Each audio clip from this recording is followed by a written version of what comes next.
अब हम बात करते हैं मैग्नीफिकेशन की। मैग्नीफिकेशन की बात करते हैं। मैग्नीफिकेशन की बात करें तो इसको बोलते हैं आवर्धन क्षमता। आवर्धन क्षमता क्या बोलते हैं? आवर्धन क्षमता कहते हैं। इसको क्या बोलते हैं? आवर्धन क्षमता कहते हैं। और इसको किससे डिनोट करते हैं? हम इसको डिनोट करते हैं स्मॉल एम। ठीक है।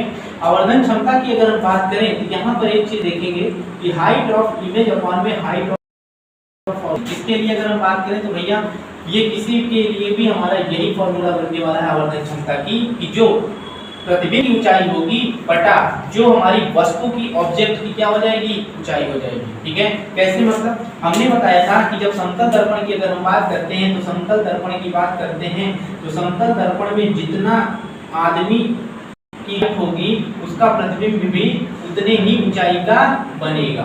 यानी कि अगर वह h ऊंचाई का है तो उसका प्रतिबिंब भी कितनी ऊंचाई का बन रहा होगा? h ऊंचाई का बन रहा होगा। अब एक चीज बताओ, ये वस्तु की हाइट है, ये प्रतिबिंब की हाइट है, यानी दोनों हाइट क्या है? बराबर है। तो यानी हम कह सकते हैं कि जो समतल दर्पण होता है, जो समतल दर्पण होता है, समतल दर्पण का आवर्धन क्षमता अगर हम निकाले तो भैया दोनों हाइट क्या होती है? सेम होती है। यानी कितना आता है? +1 आता है ना? कितना आता है? +1 आता है। यानी कि अगर हम बात करें तो समतल दर्पण की आवर्धन क्षमता हमारी हो जाती है कितनी? +1। यहाँ तक बात समझ में आई कि नहीं? ठीक है, इसको नोट कर लीजिए। बात करें तो वस्तु की आवर्धन क्षमता, वस्तु की जब आवर्धन क्षमता की अगर बात करें तो यह पॉजिटिव होता है तो जो भी प्रतिबिंब बनेगा, जो भी इमेज बनेगा वो कैसा बनेगा? बोलो भाई। सीधा बनेगा, यानी इरेक्ट बोलेंगे। इरेक्ट इंग्लिश में बोलते हैं, हिंदी में क्या बोलते हैं? सीधा। अगर हम बात करें कि आवर्धन क्षमता नेगेटिव है तो इमेज कैसी बन रही होगी? इमेज बन रही होगी कैसी? बोलो। इन्वर्टेड बन रही होगी। इन्वर्टेड, इन्वर्टेड का मतलब क्या होता है? उल्टा। तो अब यहाँ पर जब भी हम मिरर या दर्पण या लेंस पढ़ेंगे तो हम सीधा के लिए इरेक्ट, है ना, और उल्टा के लिए क्या यूज करेंगे? इन्वर्टेड। ठीक है, बाकी और कोई वर्ड यूज नहीं करेंगे। ठीक है, क्योंकि ये फिजिक्स का टेक्निकल लैंग्वेज है तो हम इरेक्ट और इन्वर्टेड यूज करेंगे बस।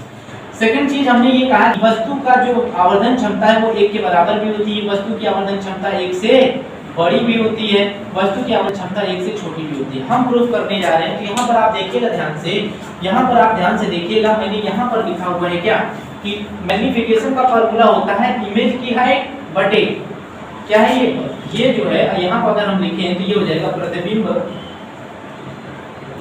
की ऊंचाई बटे, या हो जाएगा वस्तु की ऊंचाई। वस्तु की ऊंचाई, यहाँ से कोई दिक्कत?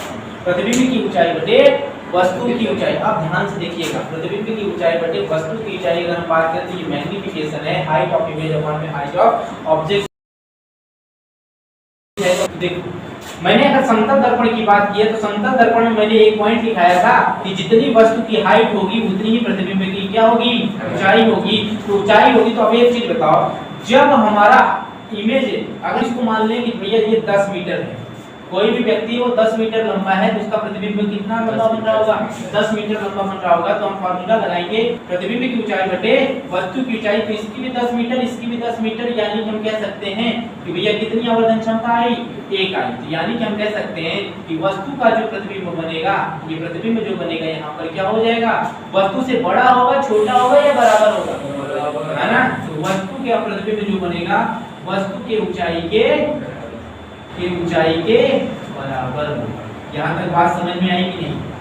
ठीक है, वस्तु के ऊंचाई के बराबर होगा। अब हमने क्या काम किया कि यहाँ एक दर्पण रख दिया, है ना, कोई भी सभी दर्पण है, और मैंने कह दिया कि इसकी जो ऊंचाई बन रही है, इसकी जो वास्तविक ऊंचाई थी वो 10 मीटर है, लेकिन बन कितना है ना? जब हम आगे पढ़ेंगे ना उत्तल दर्पण अवतल दर्पण तो उसमें ये वाली चीजें देखने को मिलेंगी। ठीक है, तो यहाँ पर उत्तल अवतल लिखा जाएगा, यहाँ पर रख दिया जाएगा, और यहाँ पर क्या होगा? वस्तु की जो प्रतिबिंब बनेगा वो उससे बड़ा हो जाएगा। अब एक चीज यहाँ पर देखो, यहाँ पर फिर से फार्मूला लगाओ, इमेज हाइट अपॉन में ऑब्जेक्ट हाइट। तो कितनी हाइट है? 20। तो बटा, और कितना था वास्तविक ऊंचाई? तो देखो आवर्धन क्षमता 2 से क्या आ गई? बड़ी आ गई। आवर्धन क्षमता अगर 1 से बड़ी है यहाँ पर तो क्या हो जाएगा?